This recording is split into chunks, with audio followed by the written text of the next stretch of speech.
Pelagic trips offer some of the most interesting birding experiences. You get to be on a boat, often with a group of birders, all trying to spot birds that are otherwise very difficult to see from land. This video is going to be pretty niche. Instead of just sharing highlights from trips, I wanted to give you a peek behind the curtain of what it takes to run a pelagic trip. I'm Doug Hitchcox. My goal is to get the most people to see the most birds. And over the past decade, I've been in charge of coordinating an annual pelagic trip in the Gulf of Maine. In this video, I'll go over some of the variables of running a successful trip. These were all things that I've learned through a lot of trial and error, and whether you are a participant on a pelagic or planning your own or just going out on a whale watch, I hope this video sets you up for success. And before we actually dive into something like trip planning, let's take a look more on the surface and just cover the basics of pelagics. Let's start with that term, pelagic. It generally means things that are of the sea. And we generally define pelagic species as those that spend most of their lives out to sea. They're only coming to land to nest. I think it helps to acknowledge that this is what we refer to as a functional group or ecological group, categorizing species based on similar behaviors or ecological roles or shared traits, rather than like a strict taxonomic relationship. So you can think of pelagic birds the same way we might refer to shorebirds or songbirds, rather than a taxonomic group based on scientific classification like a genus or family. Many of the target species on a pelagic trip are in the order Procellariiformes, also known as the tube noses. This includes families of albatrosses, petrels and shearwaters, and storm petrels. Then some of the other targets are going to be things like jaegers and skuas, which are more closely related to gulls and terns, but all of which occur offshore. We do sometimes encounter typically terrestrial species, but I'll talk about that more in the ways that we attract birds to the boat. And it's definitely worth acknowledging some of the amazing mammals and fish that you can encounter offshore, from whales to dolphins to sharks and sunfish. There's a lot of life under the surface that can be seen out there. Sometimes you can get lucky and see these birds from shore, like if you're willing to stand along the coast while a hurricane comes barreling at you. But that is the point of these pelagic trips, to get in a boat, head offshore, and see these birds where they should be occurring. To maybe state the obvious, not all boats are created equally. You'll hopefully find yourself on a boat worthy enough of going out as far as you want or in the conditions you'll be facing, but there is an unfortunate trade-off that the larger and faster the boat, the more expensive it will be. Maine Audubon's pelagic trip out of Bar Harbor takes a 112-foot jet-powered catamaran, which is one of the fastest and smoothest boats I've ever been on for a pelagic, but chartering that costs in the low 5 figures for just 6 hours. Opportunities will vary depending on where you are. Sometimes a little 15-footer with an outboard can get you out on seabirds, or you can go with one of the big zero-port cruises with nearly 1,000-foot-long cruise ship. I've never been on one of these repo cruises, but it's a very unique way to get offshore. And despite not targeting birds, you're on a stable enough platform that you can even use a scope from. All right, with those basics covered, let's actually look at the behind-the-scenes things on a pelagic trip. And I'll start with everyone and no one's favorite. That's chum. Much like how bird feeders are one of the only ways that you can bring birds closer to you, we try to lure birds closer to the boat by offering scraps of food to them. It seems like people have tried just about everything, but I usually make a little pre-made mix that we can just toss out as we're underway. Now, it's hard to beat the food that these birds are actually feeding on. We'll try to catch fresh mackerel that we can toss in, but my mixture usually is some mix of beef suet and popcorn. Chop all that up, marinate it with some Manhattan fish oil, and that is just ready to be slung off the back of the boat. The problem is the suet, we'll chop it up into some pretty small bits. That'll unfortunately start sinking pretty quickly. So if the gulls are coming right in on it, they'll get it. But otherwise, that's where the popcorn comes in nicely. We try to always make sure we're using as raw popcorn as we can, no butter or salt on it. But that does a good job absorbing all the fish oil that then just slowly kind of seeps out as it sits up on the surface. It's a really fun mix. And the other fun one we just tried for the first time was dimethyl sulfide, or DMS. This is the chemical, I believe it's what's released by phytoplankton when they're being fed on by krill. So this is the smell that seabirds are attracted to. So by getting this just raw chemical, mixing a very small amount into the chum we're putting out, the hope was that that would be kind of the ideal way to actually trick some of these seabirds to coming in. And this does kind of get us into the ethical dilemma of feeding birds out to sea. There's this idea that, maybe the food isn't as good as they'd be looking for. We wouldn't want to be, pulling birds from a good food source if they're smelling something like this DMS and then there isn't actually food there for them. The way I approach it is that, everything in moderation. We're out there, we're doing this just one time a year in an area where these birds are already feeding.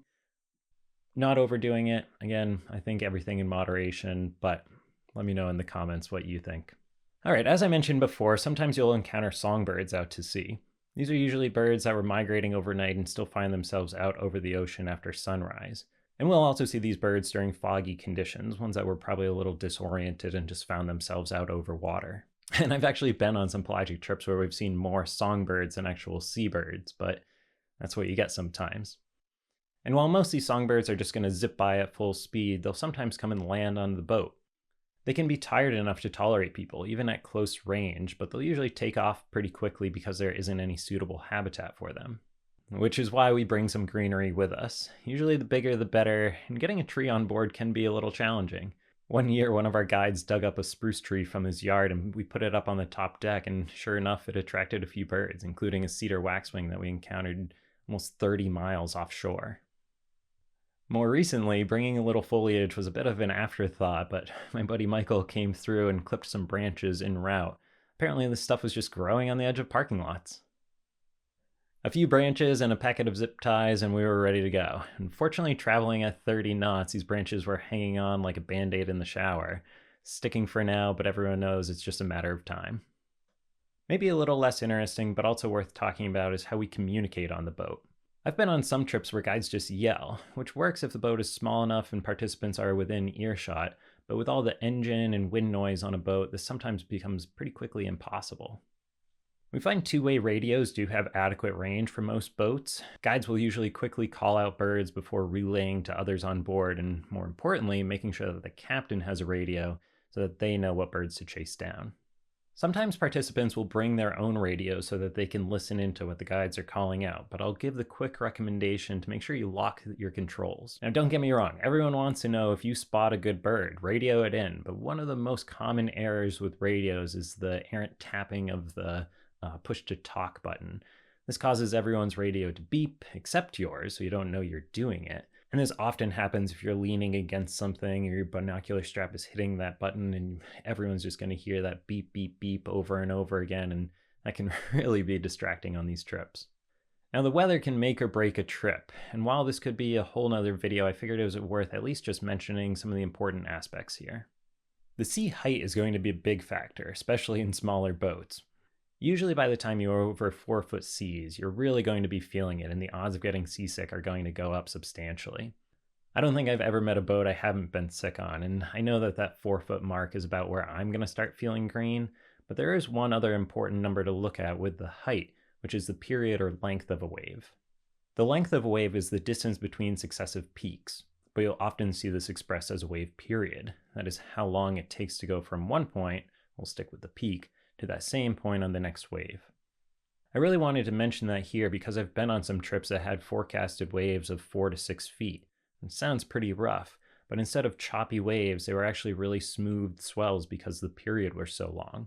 So make sure you aren't skipping an opportunity to get offshore just because you're focused on the wave height. The last thing I want to talk about is keeping eBird lists on pelagic trips. One of the best parts of going on an organized trip is that one of the leaders is probably going to be keeping an official trip list that will be shared with participants, and you don't even need to worry about it. The biggest issue we see with pelagic lists is people often keep one long list of all the birds they saw on an entire trip. They get on the boat, they start a list, record everything, and stop it when they get back to land.